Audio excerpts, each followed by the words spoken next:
Sinungaling, as in sinungaling siya. Hello mga kabibig! Welcome back sa ating bagong YouTube channel. Ito ang pinakamaingay na YouTuber sa balat ng YouTube. Ako si Kabibig maglabak-labak with evidence. Naku po, meron trending na video ngayon kung talagang galit na galit ang iilang mga residente sa Tacloban. Saan sila nagalit? Kanino sila nagalit? Naku po, panoorin ninyo na talagang tumataas ang BP nila nang nalaman nila na sinabi ni Pangulong Bongbong Marcos na walang nagawa ang Duterte's administration. Nang gigigil ang babae sa video. Ay, anong akala nyo? Hindi makaabot sa mga Yolanda victims, yung sinasabi ni Pangulong Bongbong Marcos. Eto na. Ito taga Tacloban, galit na galit kay BBM. Ay nako, grabe mga kabibig. Tumataas ang presyon yata ng babaeng ito.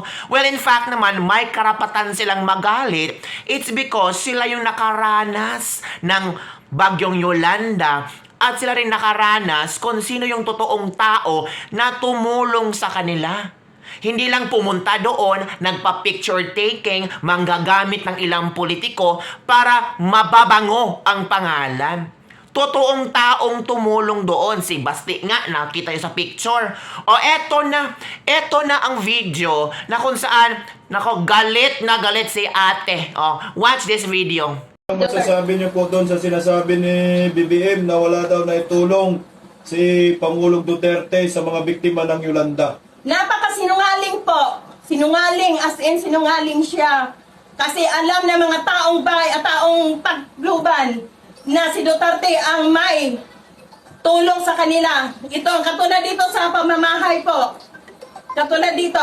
Sino man ang nagawa nito ng mga pabahay kung hindi si Duterte ang nagtulong sa mga survivor ng Yolanda? Nakita nyo na ang video ni ate. Diba sobrang galit si ate. Hindi makontrol ang kanyang sarili sa pagsasalita tungkol sa kung sino talaga ang sinungaling. Nako, pati ang mga iilang taga-Tacloban o nagsasabi talaga kung sino ang sinungaling. Diba? Kalerky naman, nakakahiya. Nako, kung ako yung presidente ba, parang ay, malulusaw ako sa hiya. Ang tanong ng ibang netizen, mahihiya pa ba ang presidente natin? Ay, ewan ko, pero talagang naglabas ng saloobin si Pangulong Duterte. Nagbigay ng open letter, liham, para sa mga taga-Tacloban. Hindi lang para sa mga taga-Tacloban para sa buong Pilipinas. Ito kasi ang kunin ko lang ito, bang quote na ito. I was city mayor for 22 years and president for 6 years, but I never ever prevented anyone from exercising his or her right to peacefully assemble. Para yatang until now ay threaten pa rin sila sa maisog rally. Kaya kung ano-anong gimmick ang ginagawa nila, kung ano-anong gimmick na para ma-stop itong maisog rally at hindi ito matuloy ang maisog rally. Nilagyan ng malalaking tractors ang plaza ng Tacloban. 'Di ba? Tapos walang kuryente nung previous days. Ngayon naman, tumataas ang ticket sales. Kung ano-anong mga kaek-ekan, kaipalan at kakukakan ang kailang ginagawa. Ito pa. Freedom of expression is very important and even more so now when there is no transparency. Walang accountability, peace and security in our country. Naramdaman na ni Digong. Yung legacy ni Digong ay unti-unti nang nawawala. Unting-unti na parang binasura na ng bagong administrasyon. Paano mo nasabing kabibig? Ay, sinabi nga ni Marcos na walang nagawa ang Duterte's administration sa Yolanda rehabilitation. Kabibig, kasi ang sinabi niya yung mga daanan, yung mga road. Talaga ba? Yung road. Dapat sana, be careful siya. Dapat specific siya sa sinasabi niya. Dapat sana, appreciate niya muna yung previous administration, kung ano ang pagkukulang ng previous administration, ay sana ni-mention niya na, kailangan bang dublihan or bigyan ng fundings. Take note, fundings na naman ang sinasabi niya. O ano bang ifa-fund nyo doon? Para saan yung fundings? Hindi klaro eh. Ang klaro lang doon na walang nagawa ang previous administration. Natural, yung lahat ng mga taong natulungan, mag-alboruto. Kasi hindi klaro yung mga sinasabi niya. 'Di ba? Nakita ko ang video, ang tanong, ano pa ba kumusta na ang Yolanda mga rehabilitation? Ang sinabi naman ni Pangulong Bongbong Marcos doon, yung mga mga dadaanan, yung mga kalsada. Dapat very specific siya na, oo, pero sana, hindi sinabing walang nagawa. Kalerke, may nagawa si Digong. Ayaw lang niyang aminin. Threaten. Diba? It is a sad day for Philippine democracy. On second thought, this is a challenge for us to prove that we deserve democracy and the rights to come with it. As someone once said, they have rights who dare defend them. It is in defense of those rights that we speak up and continue to speak up until those who seek to deprive us of them will get the message that we will not allow them to do so. O yan ha, sinabi yan ni Pangulong Duterte. Marami naman ang nagsabi na, ay dapat ma-stop na yung maisog rally. Yung mga nag-organize ng maisog rally, they pollute the mind of so many people para mag-alsa, para maging kalaban sa BBM administration. Yun ang mga sinasabi ng iilan. Bakit ba daw hindi makamove on si Digong? Magpasalamat sana si Digong na nanalo ang kanyang anak bilang vice presidente. Kulang pa ba? Kulang pa ba daw yung 6 na taon na umupo si Digong at maraming mga problema ang Pilipinas? Wow! Ikaw yung nagsabi. Ikaw ba ang umupong presidente? Kaya talaga napaka-perfect yung mga tao. Oo, may magandang nagawa si Bongbong Marcos. May mga hindi maganda rin nagawa si Bongbong Marcos. Sobrang daming problema ng Pilipinas, mahihirapan si Bongbong Marcos kung ano ang uunahin niya. Kaya the best solution na ginagawa niya ngayon, lalo ng El Nino, ay yung pamimigay ng ayuda. Ayuda to the max. 'Di ba?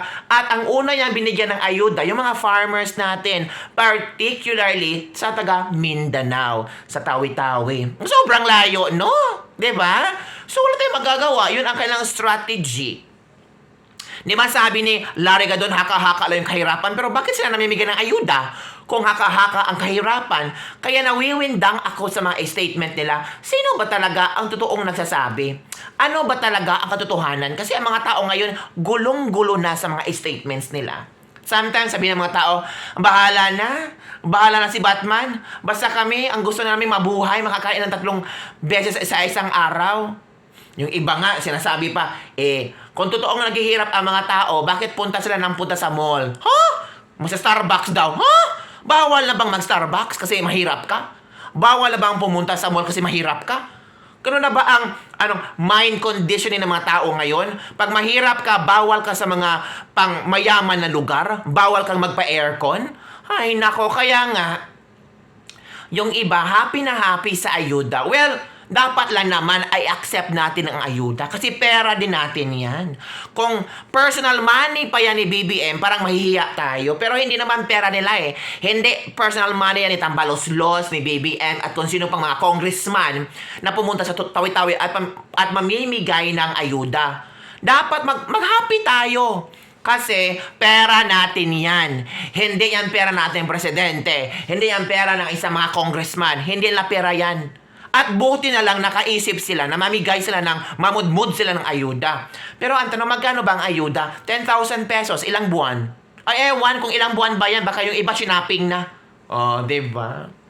Hay nako, sana hindi ganong klaseng solusyon.